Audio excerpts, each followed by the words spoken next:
I want to simplify this fraction. This goes back to a previous chapter we did.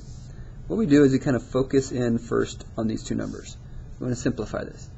30 divided by 4, 5. Now 30 divided by 5, isn't that 6? Yeah, because there's two ways to think of it. 30 divided by 5 is 6, but you could also think, okay, how many times does 5 go into both those? Doesn't 5 go into that once? And this one gives you 6, so 6 over 1 is 6.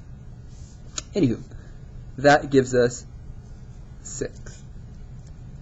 The next piece, look at the x's. Now when we divide, you've got to remember that's going to be 6 minus 9. And then here, you got to remember there's a 1 there. When there's nothing there, it's a 1 power. So that's going to be y of 7 minus 1. So my answer, well, would be this is 6 minus 9. So 6 stays. This is x to the negative third. And this looks like y to the 6th. And some people think that's done, but we're not allowed negative powers. Negative powers drop to the bottom. So my final answer is 6 y to the 6th, and the x to the third jumps down. That's my answer.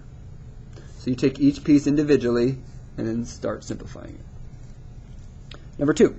Some of you want to start canceling. I want to cancel this, this. You start trying to cancel stuff, but that's not the process. For this particular problem, what you want to do is you want to factor the top and factor the bottom.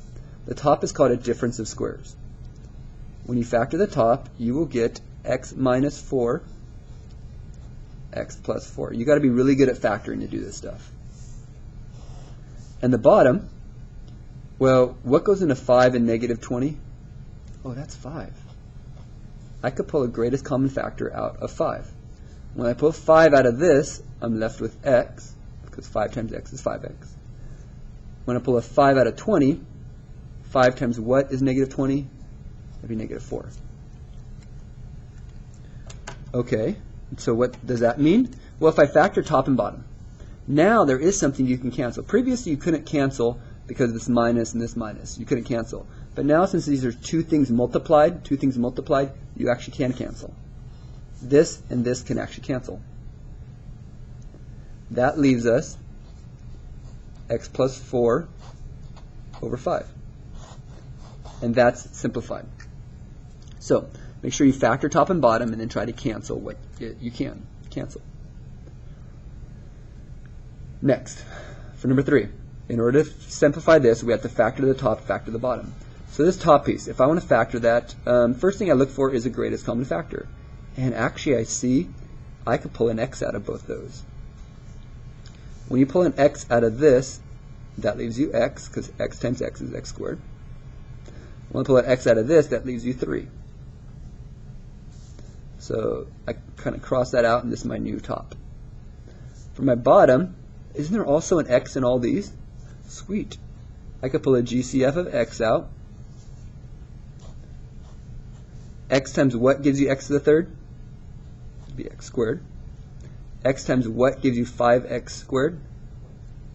It'd be 5x. X times what gives you 6x? Looks like a 6. Let's cross that out. This is my new top and my new bottom. Okay. Now the top, can it still factor? No. So for the top, we have x times x plus 3. But the bottom, can't this bottom piece right here factor? To be a 6 there and a 5 on the bottom, 6 on top, 5 on bottom. And when I do that, what are the two sides going to be? Is that 3 times 2? 3 times 2, 6. 3 plus 2, 5. Yeah. So, oops, we have the x in front here on the bottom. And then we have this x plus 3 and this x plus 2. Remember, when we factor this, we have these two pieces. So the bottom is now completely factored and the top is completely factored. Now my question, like we did here, can we cancel anything? Well, I can actually cancel these. Because x over x is 1, gone. Oh, can I also cancel x plus 3 over x plus 3? So my answer, well, there's nothing left on top. don't we have to have something on top? You can't just leave it blank. So what we do is put 1. Because really this over this is 1, and so we're left with 1, not 0. And on the bottom we have an x plus 2. There's my answer. There's my simplified piece. First of all, factor top and bottom, and then cancel what you can.